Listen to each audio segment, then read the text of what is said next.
So today, filming outside because it's nice out, and today we're going to be talking about Hamlet Act One, scenes 4 and scenes 5. So scene 4 and scene 5 actually kind of go back to back. They don't really make sense if you look at one and not the other, because it's the first part of an action and then the second part of the action. So with scene 4, because Horatio's already told Hamlet, hey buddy, the ghost of your father is haunting the walls of the castle, he's there every night, super creepy, we should go check him out. Then they go to the walls of the castle, and they're up there with one of the guards, Marcellus. And so Hamlet, Horatio, and Marcellus standing out there. It's middle of the night, it's dark, it's spooky, it's cold, and it's just before midnight, so just about scheduled for the ghost to appear. Just as a sort of side note, remember with Shakespeare plays in general, they would be performed during the daytime in an open air theater. And so often we actually see within Shakespeare's text giving you the time of day, what the lighting should be like, what the temperature should be like, because they couldn't really recreate that on stage. So, Hamlet's first line in Act 1, Scene 4 is, "The air bites shrewdly, it is very cold." Okay, so it's like, oh, it's cold out, cool. And then a little bit later he says, "What hour now? What time is it?" And Horatio says, "I think it lacks of 12, just before midnight." So we actually see this sort of embedded scene information and setting and time and lighting and whatnot actually within the text itself.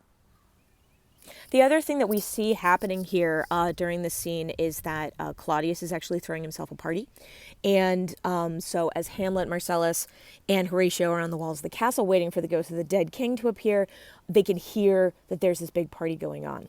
So sure enough, midnight comes, and boom, ghost appears, and Prince Hamlet recognizes him. He calls out to him, "I call thee Hamlet, king, father, royal Dane, oh, answer me."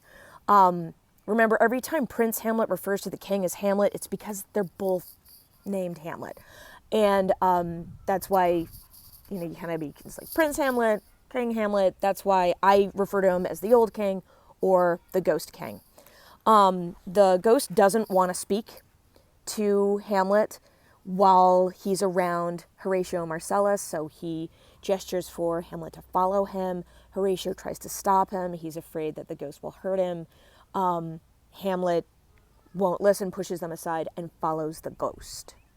And that's Act 1, Scene 4. That's why we kind of added on over to Scene 5. And then we have Act 1, Scene 5. And when the ghost gets Hamlet alone, he tells Hamlet, "Mark me," which means listen to me. And then says, "My hour is almost come when I to sulphurous and tormenting flames must render up myself." Now, this, to a modern audience, we might make the assumption, oh, that must mean that he's in hell or he's in fire, or whatever. And this is where that context for the time period comes in really, really important.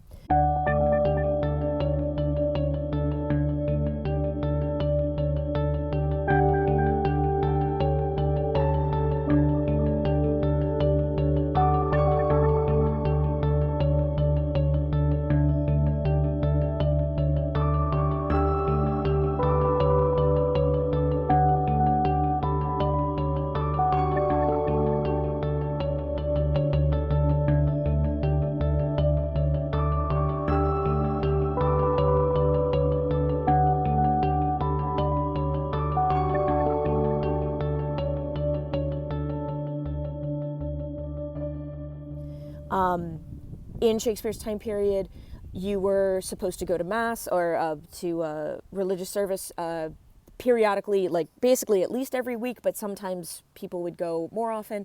You would go and confess sins, basically get your soul wiped clean of sins until you started, accruing them again. And also when you were dying, you were supposed to have your last rites performed, which is a priest would basically get you ready for death and allow you to die shriven in a state of grace so that you didn't have a lot of sins on your soul. And again, this would be something that every audience member seeing Hamlet would totally know. They'd be like, oh yeah, cool. And that's why it's not at all explained in the text. So the fact that the ghost says, I have to go to sulphurous, tormenting flames, doesn't mean hell. It means purgatory. Because if you didn't go to confession, if you didn't go and have last rites and you died with sins on your soul, you would spend a period of time in purgatory until purgatory could burn away the sins that you died still carrying. So again, we have this combination of there's a ghost appearing. The spiritual context would be, oh, obviously there's unfinished business. And then we have the ghost talking about the sulphurous and tormenting flames. And so, okay, so there's unfinished business, and the king died sort of suddenly, and he hadn't gone to confession, anything like that. The ghost goes into a bit more detail. I am thy father's spirit, doomed for a certain term to walk the night, and for the day confined to fast in fires, till the foul crimes done in my days of nature are burnt and purged away. Cool. So that's exactly what we can assume from the earlier text, is that he's in purgatory, and basically at midnight to dawn, he has to haunt the walls of the castle, and the rest of the time he is on fire until he's able to burn away the sins of his days of nature. Okay? The ghost can't really give a lot of detail about everything, because he's like, I'm not allowed to tell you about it, but it's creepy and it's bad. 0 out of 10, do not recommend. So you have to listen to Hamlet. If you ever loved your father, you have to listen up.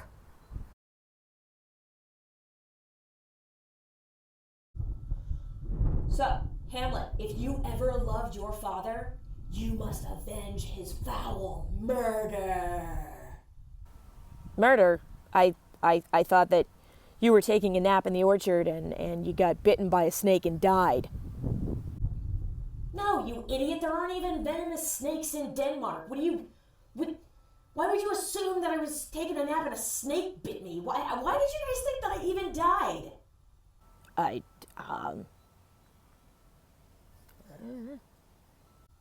No. Okay. Listen.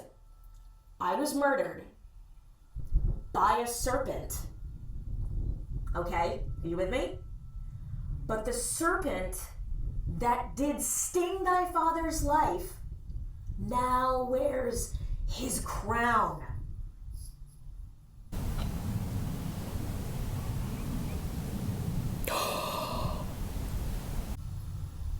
Did you get it?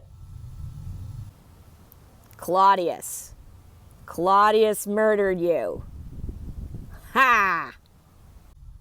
Yes, and this is where it gets really gross, okay? So while I was taking a nap in the orchard, here I am sleeping, minding my business, sleeping here. And then my own brother snuck up upon me while I was sleeping and poured poison in my ear. And then, because that's not enough, okay, so here I'm sleeping, I get the ear poison, right? So you know how your blood is supposed to be like thin and like liquid? Yeah, so anyway, so your blood's supposed to be thin and liquid, but this like ear poison made it all like it chunky, and so I had like the chunky blood, and it was all like thick. And then there was the rash. The rash? Yeah, so basically, this weird rash just like grew all over my body, and it was like crusty rash, and it was just like all over my smooth body with this crusty leper rash thing. Please, please, please never say smooth body again. Just please. And anyway, then I died, and I died with my soul full of sin, and my stupid brother stole my crown and my kingdom and my wife and my life. And so now I just haunt this stupid castle, and then I'm on fire in purgatory. So the upshot is, Hamlet, if you ever loved me, you have to get revenge for my murder. And that means you have to go and kill Claudius. kill Claudia. Yeah, you gotta kill him. You gotta kill him. If you ever love me, you have to kill your uncle, who is also the king, and your stepfather, and married to your mom, and yeah. Okay. When Hamlet returns to Horatio and Marcellus, Horatio and Marcellus demand that he tells them, what happened? Oh my gosh, what did the ghost say? And Hamlet's like, oh, stuff. Things and stuff and things and stuff. But don't worry about it. It's fine. Everything's fine. And Horatio is like, we should tell the king about this. No, let's never tell the king anything. Let's not tell him. That's a bad idea. No. So we should just never speak of this again. You guys actually have to promise, says Prince Hamlet, that you're never going to talk about this. And if I suddenly start acting, really weird for no reason, just go with it. And don't be like, oh, I bet I know why he's crazy, because he spoke to the ghost of his father. I wonder what he found out. No, you can't say anything, okay? So, yeah, you can't. And the other guys, they're not really buying it, but then the ghost appears and is like, swear, and they're like, and he's like, swear. So they swear that they won't tell anybody about it. And Hamlet now is tasked with, avenging his father's murder. So, Hamlet, Act 1, Scene 5.